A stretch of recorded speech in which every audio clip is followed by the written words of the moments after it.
Itong ating babasahin o pag-aaralan sa umagang ito ay kakaiba o kaya masabi kong nakakagulat sapagkat ito ay punong-puno ng kagalakan at ang kagalakan niya ay ang pagmamahal sa salita ng Diyos. Sa English Bible ay mababasa natin ang katagang, "Oh, how I love your law."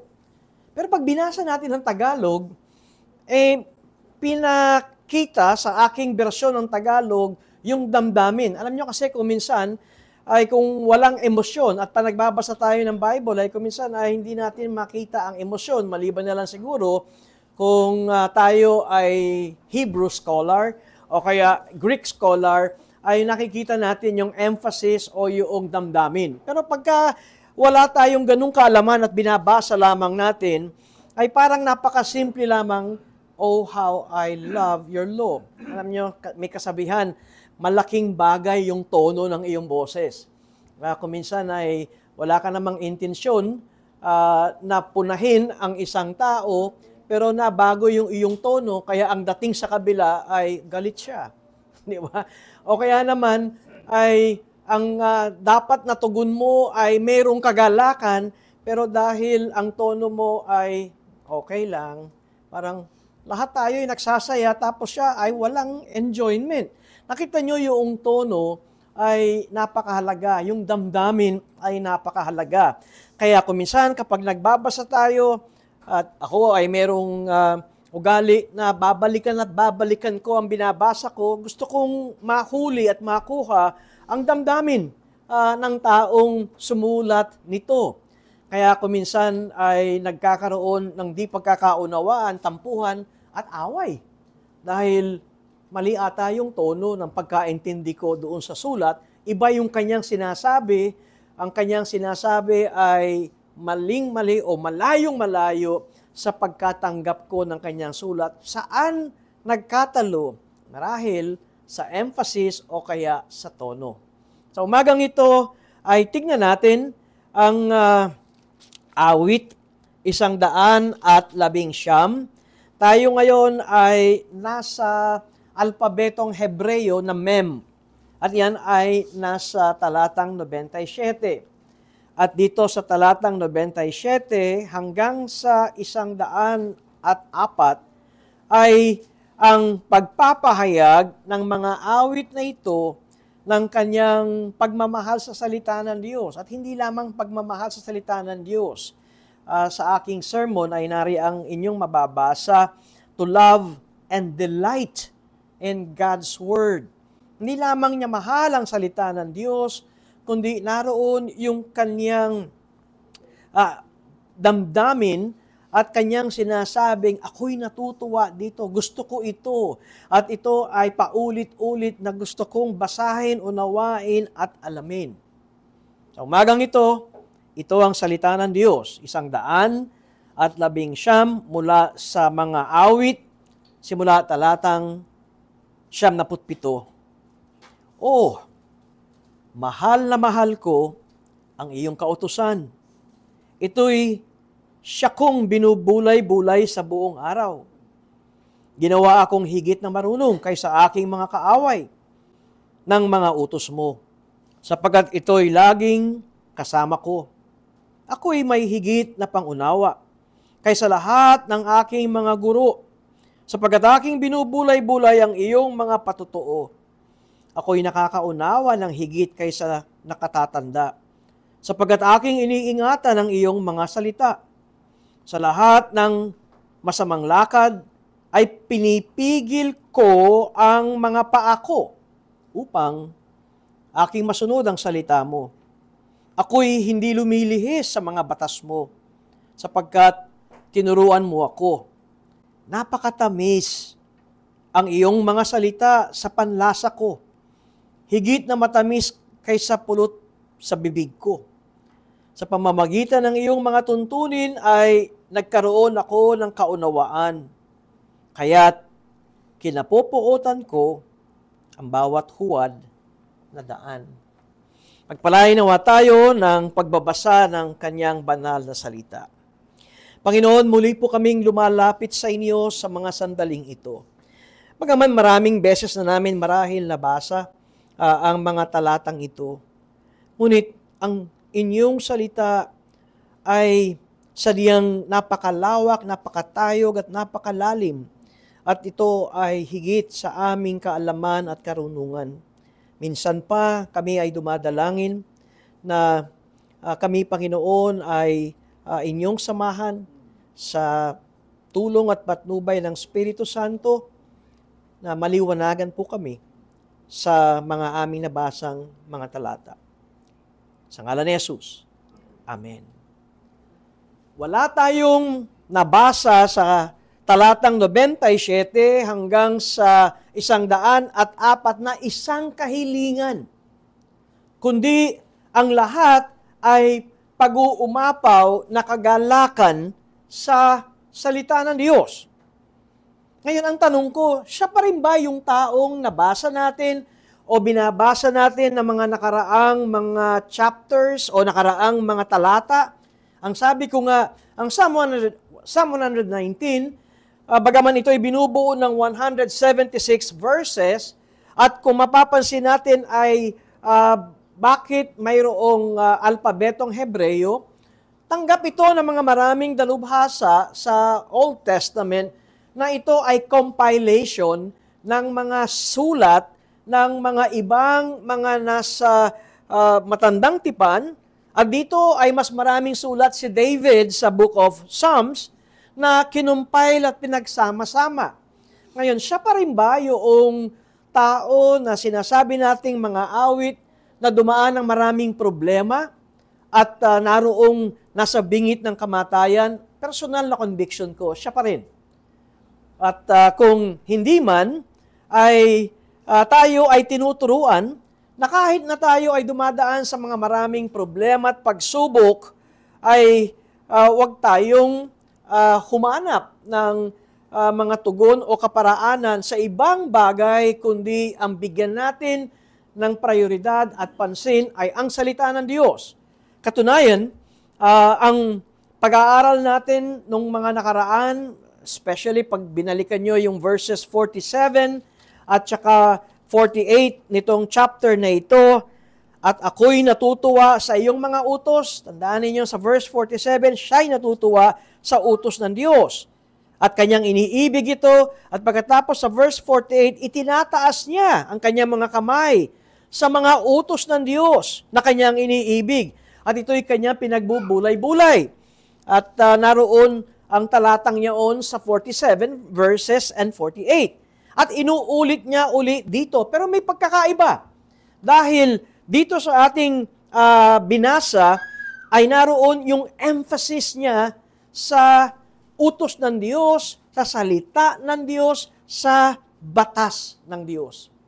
Alam niyo, si C.S. Lewis ay mayroong siyang sinulat sa kanyang Reflections on the Psalms. At kung kayo ay mayroong aklat nito, ay kanyang sinabi na nung binigyan ko ng pansin ang pag-aaral na ito, ay sabi niya, ako'y talagang namangha dahil una, isang bagay ng isang tao ay mayroong respeto at pagmamahal sa utos ng Diyos.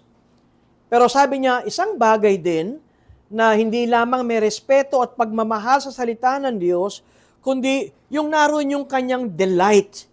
Yung ito yung nagpapasigla. Ito yung nagpapasaya sa kanya. Pakwentuhan ko kayo ng kwentong lolo at apo. Kaninang umaga ay pumasok yung aking apo, yung ilang taon si Charlie, 2 years old, nung nakaraang linggo lamang, babae yun. At meron siyang paborito na biscuit na kapag nakita niya yun ang unang-una niyang gagawin, lalapit sa akin at ituturo yung biscuit na yun. Ako'y pinadalan ng biscuit galing sa abroad at dahil gusto ko rin yun. At nung siya'y pumasok at nung nakita niyang nandun sa tabi ng aking lampshade, kitang-kita mo yung mukha. Yung mukha ng kagalakan niya. Imaginein lamang nyo. Sabayan niyo ako dito sa aking kwento.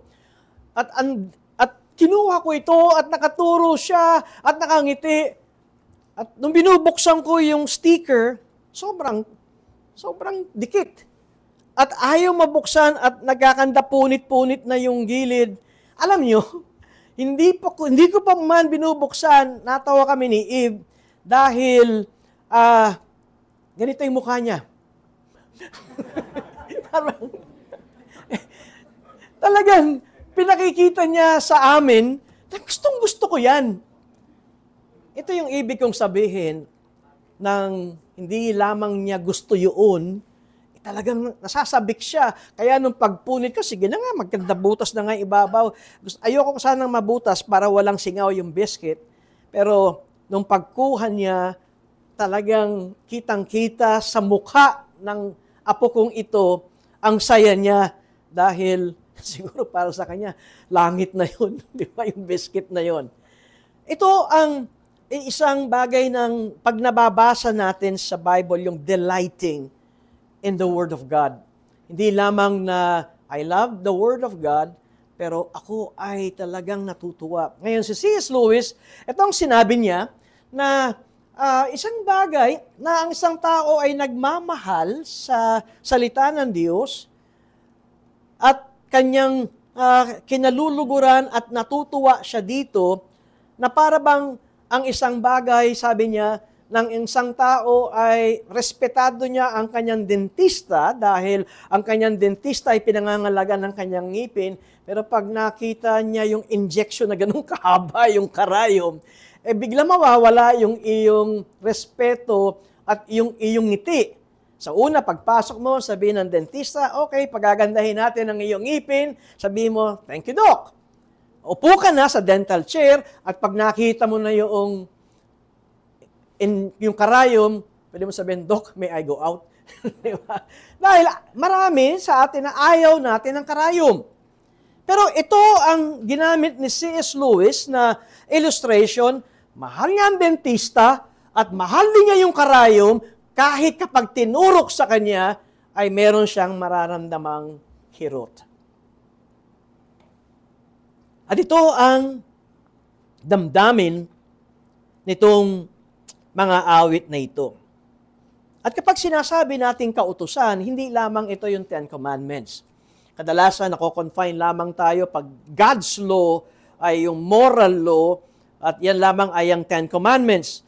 Pero sa kontekstong ito, kapag sinabing utos ng Diyos, batas ng Diyos, ito yung written revelation ng Panginoon. Ito yung sinulat at ipinahayag sa atin na kapahayagan ng Diyos buong buo. Kasama dito ang pangako ng Diyos at ang kabaliktaran ng pangako ng Diyos, ang babala ng Diyos.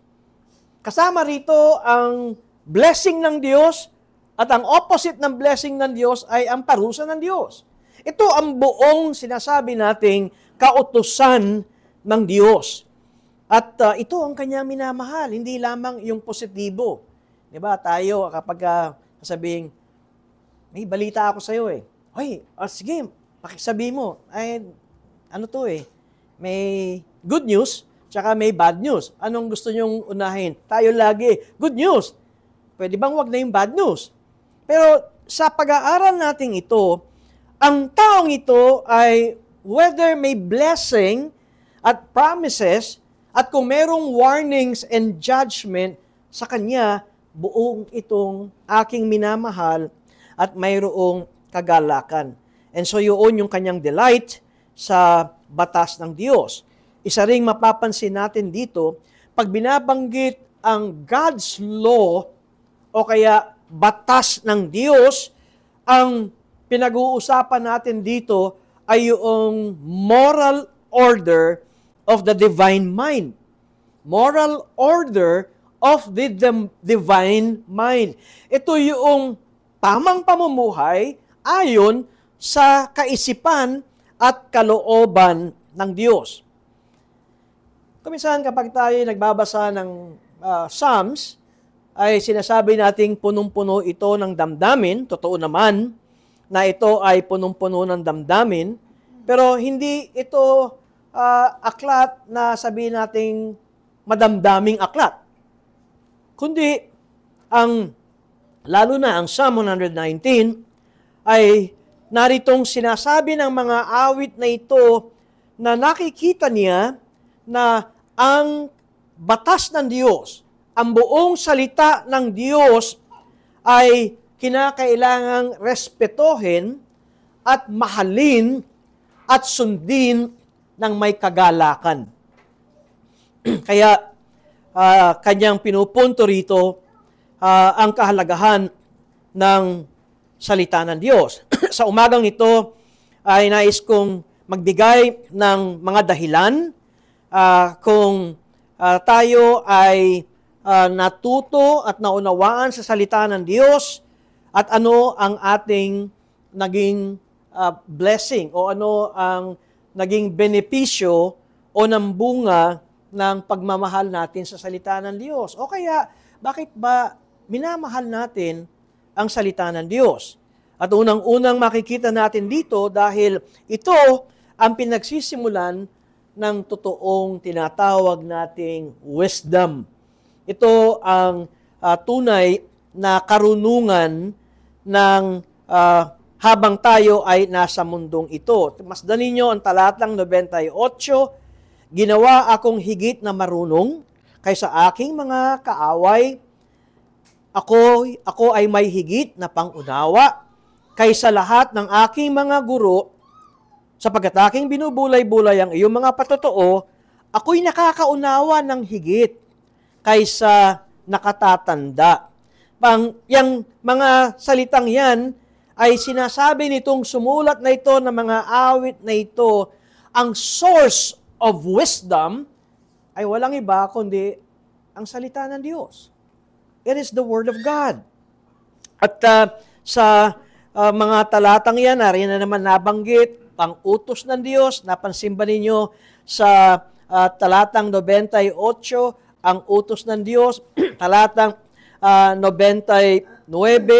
patotoo ng Diyos, statutes, kanina ay commands, utos ng Diyos, at pagkatapos sa talatang 100 ay ating makikitang mga salita ng Diyos. Lahat yan ay tumutukoy sa the Word of God. At sa pag-aaral natin ito, ang kanyang sinasabi ay ito makapagbibigay sa atin ng tunay na kaalaman, karunungan, wisdom, and understanding.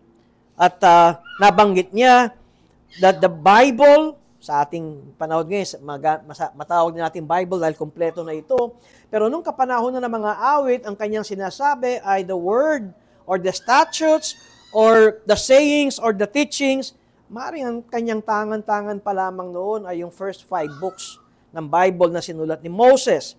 Pero ganun pa man, ay kanyang sinasabing mas nagiging marunong siya kaysa kanyang mga kaaway. At gayon din kaysa sa kanyang mga guro. At gayon din kaysa sa mga nakakatanda sa kanya. Ngayon, ang tanong ko ay, paano ito nasasabi ng sumulat na ito? That he claims to be wiser than his teachers and his elders. Pag nabanggit ang elders, ito ay yung mga matatanda na dumaan na sa tinatawag nating hirap at sagana ng buhay. Paano niya nasabi ito? Well, ang point na gusto ko makita natin, yung comparison dito ng mga awit kung bakit siya ay mas marunong sa mga ito, ay ang comparison patungkol sa tinatawag nating worldly standards. Ito ay ang sukatan ay ang karunungan na ibinibigay ng mundong ito. Hindi niya nilalait o binababa ang karunungan ng mundong ito. Ngunit ang sinasabi niya ay kulang. Kulang ang karunungan ng mundong ito. At pag sinasabi natin karunungan, kasama na rito ang edukasyon. Kasama na rito ang inyong pag-aaral sa paaralan. Kasama na rito kapag kayo ay pumasok sa universidad. Kasama na rito ang inyong mataas na antas ng pag-aaral. Ang point niya rito ay, hindi ba tayo, kapag ang nagsasalita ay sinabing meron niyang PhD. Diba? Harvard yan. O yan ay may PhD sa ibang bansa. Ang dating natin wow, gano'n, di ko kaya yun. Ang sinasabi nitong mga awit na ito, yung comparison niya rito, ay yung mga matatalino at marurunong sa mundong ito, sa world standard, ay kulang pa rin ang wisdom. Dahil ito ay hindi nanggagaling o dahil wala silang kaalaman ng salita ng Diyos. Halimbawa, sa kaaway, binanggit niya ritong kaaway, ang punto niya rito ay yung mga pamamaraan ng mga unbelievers sa kanilang katusuhan.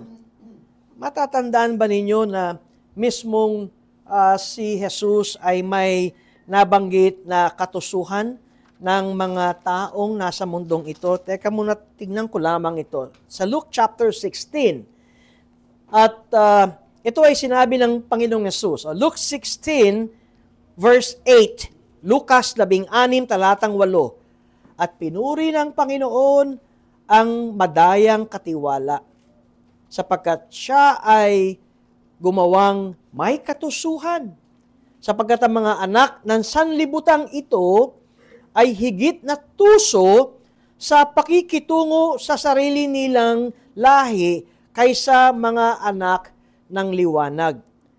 Mapapansin ninyo na ito ay ang talinhaga ng Panginoong Jesucristo patungkol sa tusong katiwala. Yung shrewd manager. At mayroong pinapakita ang Panginoong Jesus dito na tuso ang may mga tao na talagang yung, anong tawag doon? Yung sigsag sa kanilang katusuhan ay nagiging diretso. Di ba? Mayroong ganun. Yung mali ay na-spin nila at nagiging tama. Parang politics, May mga ganun. At may mga taong ganun sa office. Alam niyo ba yon? Sa corporate world ay meron sila mga press secretary o press officer na pag sinabi ng CEO, baligtarin mo yan, magagaling sila. Na kumbaga, huli na nga tayo, nababaligtad pa. Ito yung mga tusong sinasabi ko sa inyo. At ang sinasabi ng mga awit na ito ay kahit na ito ay mga tuso na nag-aral na magbaliktad. Alam nyo, yan ay pinag-aaralan.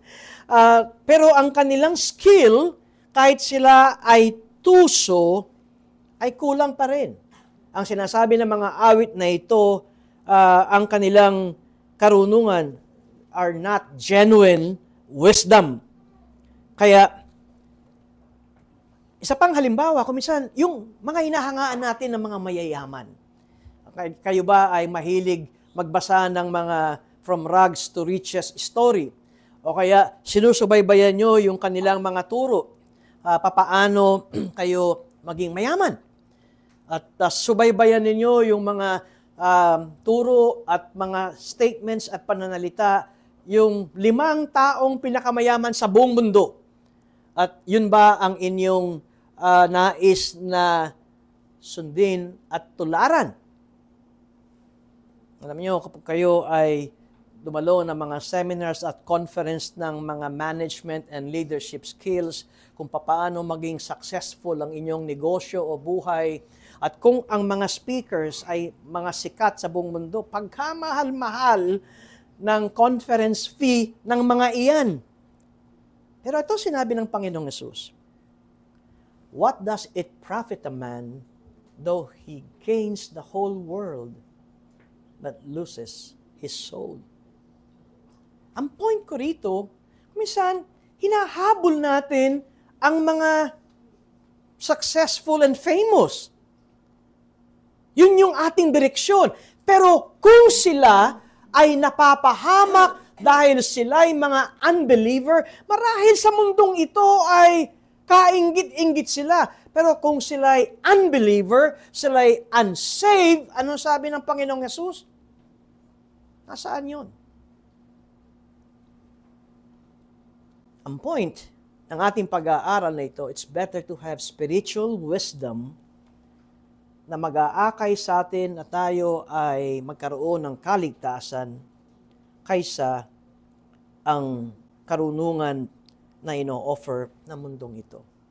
Kaya, patungkol din sa kanyang binanggit na mga guro at matatanda, yung mga teachers na yan at mga elders, hindi niya nilalait itong mga teachers na nagsunog ng kilay sa pag-aaral.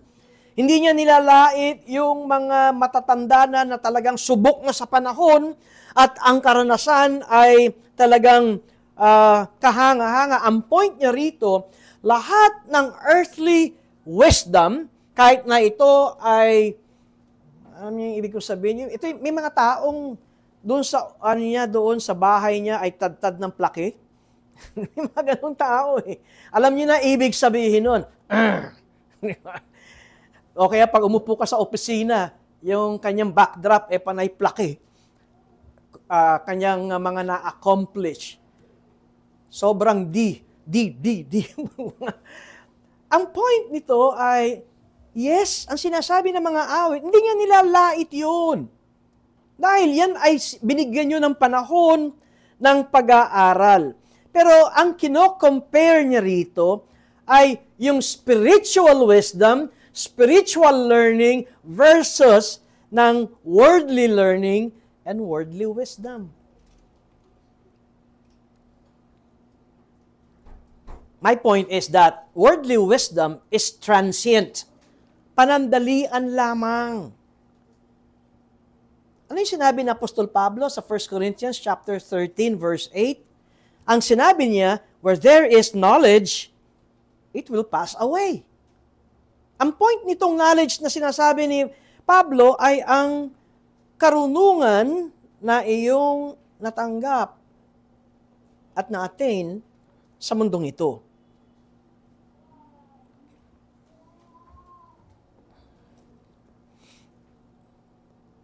Noong ako'y grade school at sa aming science ay talagang tinuturo ng teacher namin kung gaano kalaki ang contribution ng nag-invent ng telephone. Isipin mo, sinasabi na ang telepono ay pwede mo na makausap ang tao kahit siya'y malayo. At noong mga panahong yon, grade school ako. At yan ang mga bidang-bida. Ngayon, pag sinabi ng mga tao, ha? Ano? Yung ba inyong pinagmamalaki? Noong panahon namin, anong henerasyon nga pala ako? Ano ba yun? Boomer.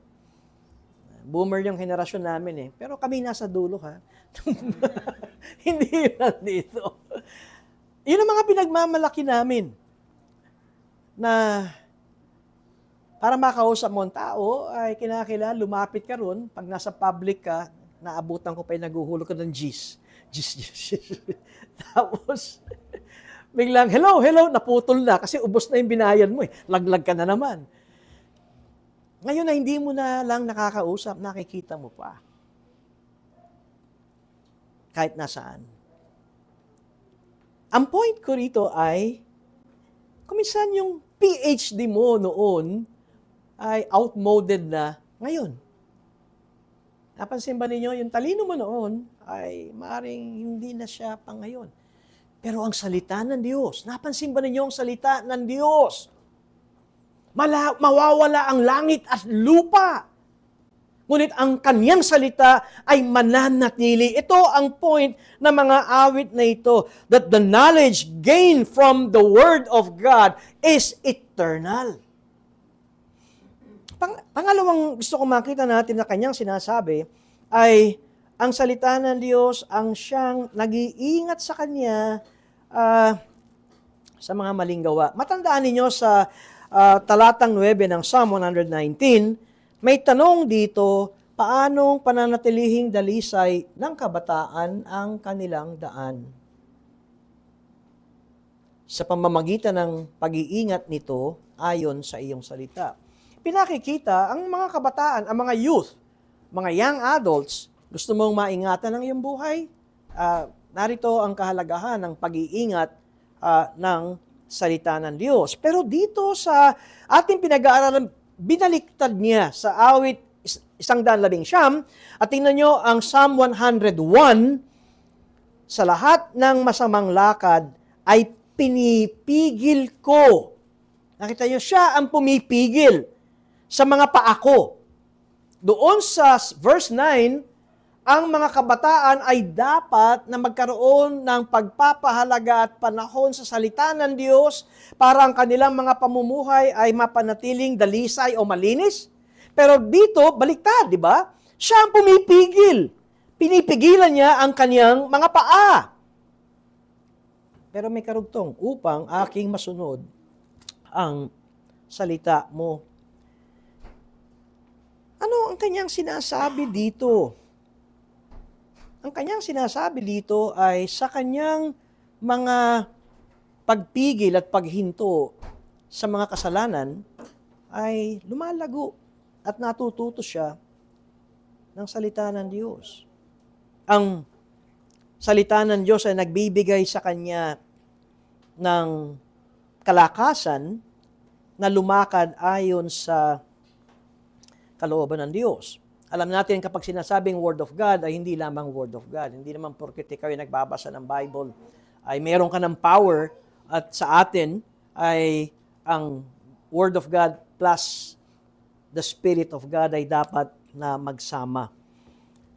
Dahil ang Espiritu ng Diyos ang siyang kumikilos at gumagawa, sa gayon tayo ay mapaliwanagan at maturuan ng buong kasulatan ng Diyos. At ito ang nagbibigay sa atin ng unawa, ito ang nagbibigay sa atin ng sigla, ito ang nagbibigay sa atin ng kalakasan, sa gayon ay maipamuhay natin ang salita ng Diyos. At kanyang sinabi sa verse 102, ang Diyos ang kanyang teacher. Alam niyo ba yun?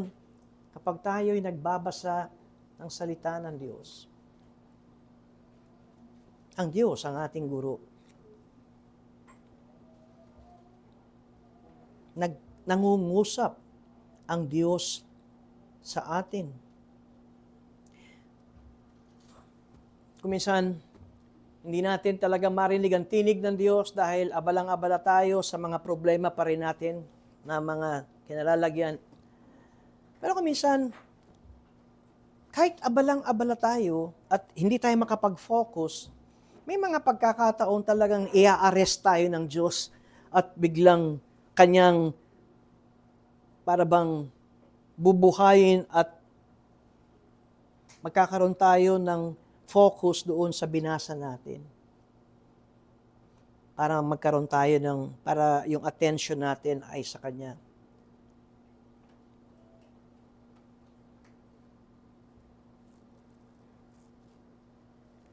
Alam niyo, ang dahilan kung bakit tayo lumalayo sa salita ng Diyos, hindi naman dahil lamang tayo'y abala. Dahil sa kasalanan. Natandaan ninyo sa Genesis chapter 3, noong bago pa mahulog sa kasalanan si Adan at si Eva, laging merong para bang may oras na sila'y nagtatagpo sa Diyos. Di ba yung aking tinuro, yung Garden of Eden, ay isang lokasyon yun sa buong mundo. Kaya't merong hardin sa buong mundo. Pero doon sa hardin na yun, nandun yung special place kung saan ang Diyos at ang unang magulang, si Adan at si Eva, ay nagtatagpo. Kaya nga sinabi ko, typologically, para bang anino, yan ay ang templo.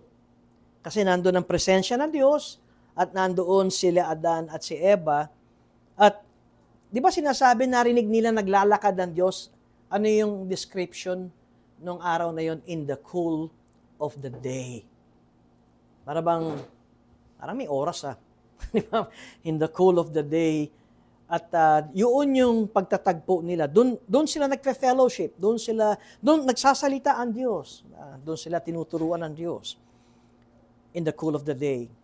Pero, nung nilabag nila ang utos ng Diyos, in the cool of the day, sa kanilang pagtatagpo, ay anong ginawa ni Adan at ni Eva? Nagtago. Ang point ko rito, ganito ang kasalanan. Alam niyo, ang kasalanan, ang talagang dahilan ng kung ba't tayo nilalayo sa salita ng Diyos. Tignan niyo ang mga nagba-backslide, yung mga tinatawag nating backslider. Ano ang unang-unang mawawala sa kanila? Bago mawala sa ating pagtitipon ng Lord's Day, ay meron nang nawala sa kanila. Bakit nawala? Sila ang humihiwalay sa ganitong mga tinatawag nating mga graces ng Panginoon. Hindi sila nawalay, si Adan at si Eva ay hindi nagtago sa Diyos dahil pangit ang mood ng Diyos. Alam niyo kung minsan, kung kayo yung mga batang maliliit, pag galit ang magulang niyo, takbo sa kwarto. Hindi nagbago ang Diyos. Pero ang point ay, sila ang nagbago. Kasalanan ang naglayo. Kasalanan ang dahilan kung bakit sila nagtatago sa Diyos. Sa mga hindi natin kasama, na dati natin kasama, tanungin natin ito. Tanungin natin sila, ano ba talaga ang issue? Ang hirap naman sabihin, ano ba kasalanan mo? Huwag naman gano'n. Pero, ano ang dahilan kung bakit lumalayo ka sa ganitong gawain? Sabi ko nga, bago ka mawala sa gawain, nawala ka muna sa iyong pagmamahal, pagrespeto, at pag-delight sa Word of God.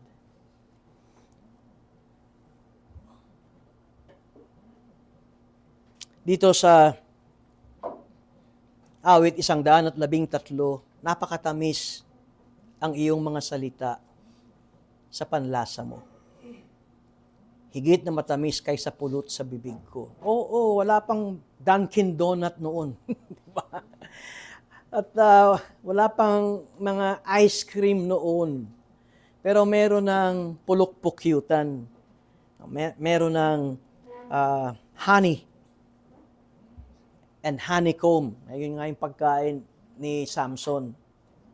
Pero may lasa pala ang salita ng Diyos. Imagine ba ninyo, may lasa pala ang salita ng Diyos. Ang kanyang sinasabi ay, napakatamis nito sa akin.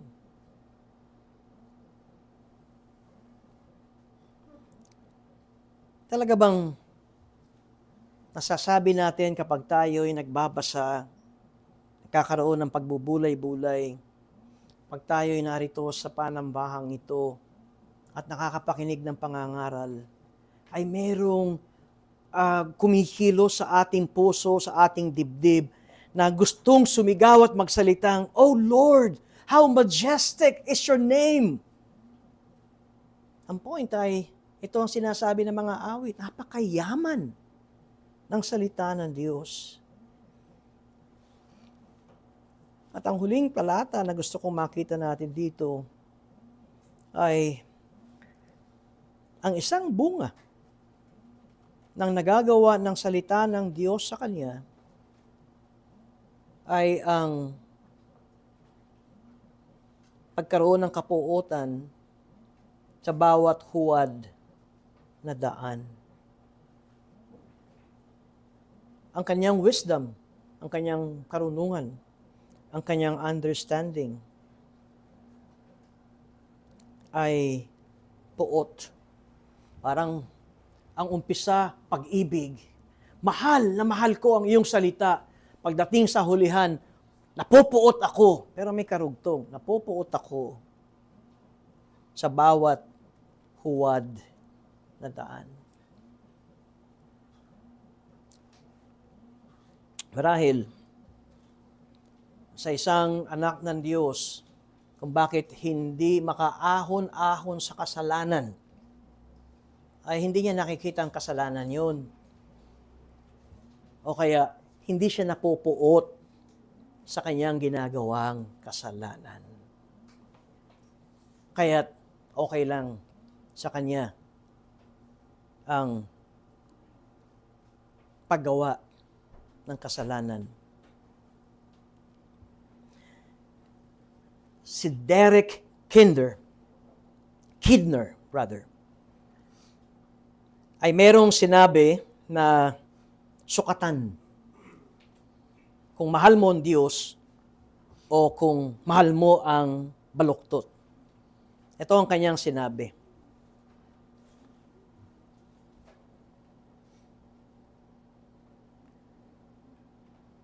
Attraction to the true and revulsion against the false are acquired taste. Ang ibig sabihin, anong panlasa mo sa kasalanan? Matamis ba? Dito, ang panlasa niya sa salita ng Diyos ang matamis. Kung kaya't, ang huling talata, kinapupuotan niya ang bawat huwad na daan. Alam niyo talagang sukatan ng totoong wisdom? Discrimination. Discrimination is the only real test of wisdom. And hatred of evil is the only proof that we love God. Alam niyo kung bakit ko sinasabi ito? Pag sinabi mong, mahal kita, Diyos, pero pinagtatanggol mo yung kasalanan mo. Ikaw yung nagiging abogado ng kasalanan mo. Paano magiging balanse yun?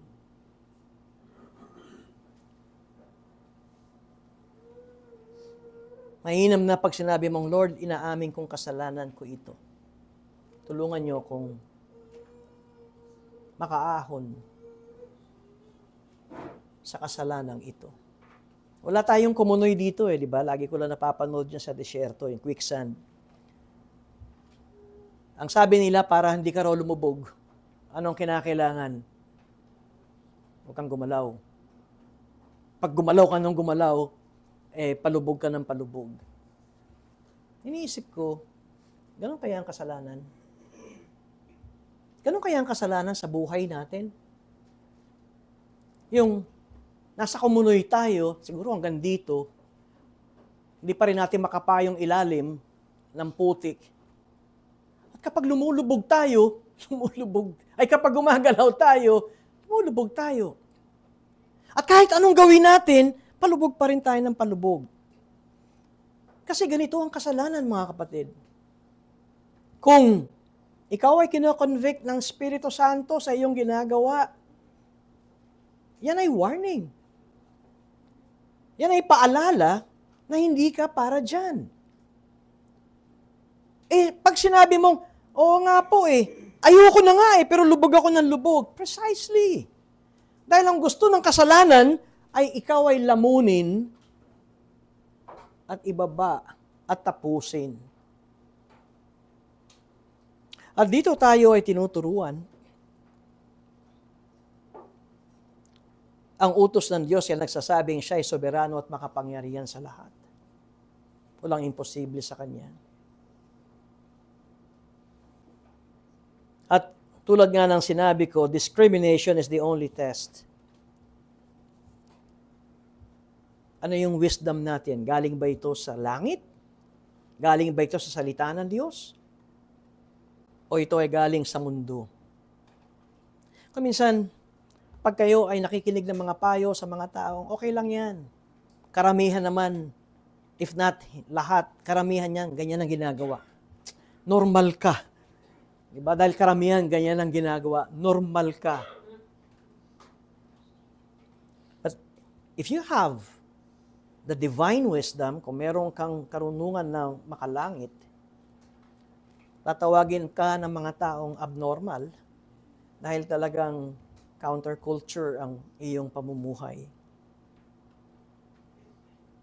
Kung minsan ang tingin sa iyo ay indifferent, kung minsan ang tingin sa iyo ay boring, dahil talagang ikaw ay gumagawa ng path, hakbang at lakad ng ayon sa Diyos. At lahat ng ginagawa mo ay may kagalakan ng pagsunod sa Diyos. Ang isang tinuturo sa atin, ang pagsunod natin sa Diyos ay may kagalakan. Ang pag-grow natin sa salita ng Diyos ay may kagalakan. Ang pagpunta natin dito sa ating munting panambahan ay may kagalakan. Dahil sa pangangaral ng inyong mga abang lingkod, naririnig natin ang salita ng Diyos at ang paliwanag. Kaya't hindi to option. Dadalo ba ako o hindi? Pag sinabi mong mahal na mahal ko ang salita ng Diyos, mahal na mahal ko ang iyong kautusan, mahal na mahal ko ang pagtitipong katulad nito. Dahil sa pagtitipong katulad nito, ay naipapahayag ang salita ng Diyos.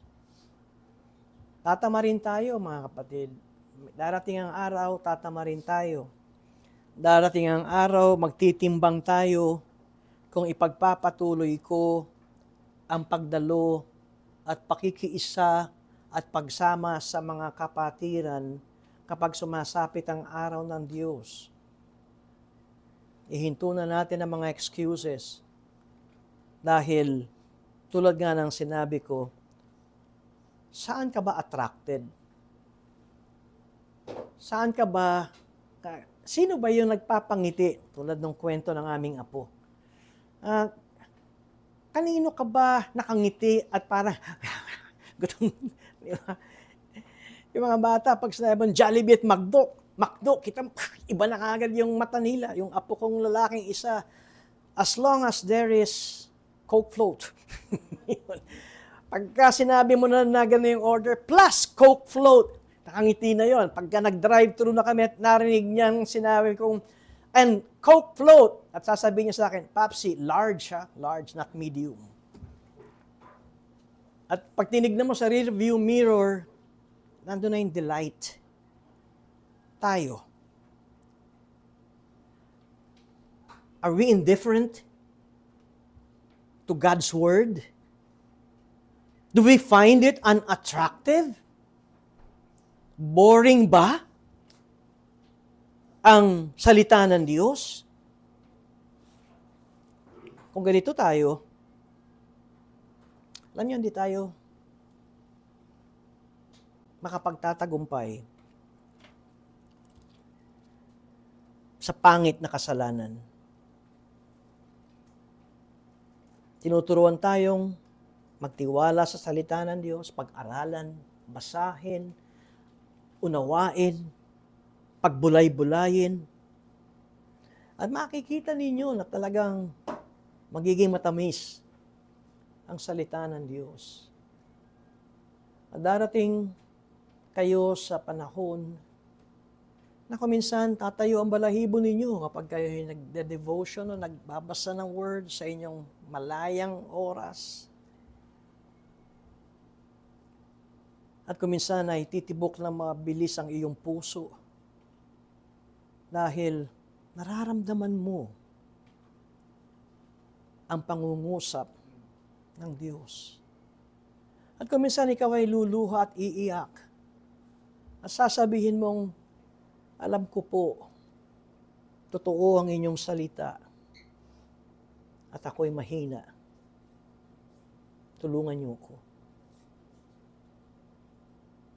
At matututo tayo sa paglakad ayon sa kalooban ng Diyos. At makikita natin, tulad ng dentista, pagagandahin ang ngipin natin, pero may aray dahil may karayom. Pero ang magiging bunga nito ay malusog ng ngipin at bagang. At ganoon din ang buhay ng isang Kristiyano sa salita ng Diyos.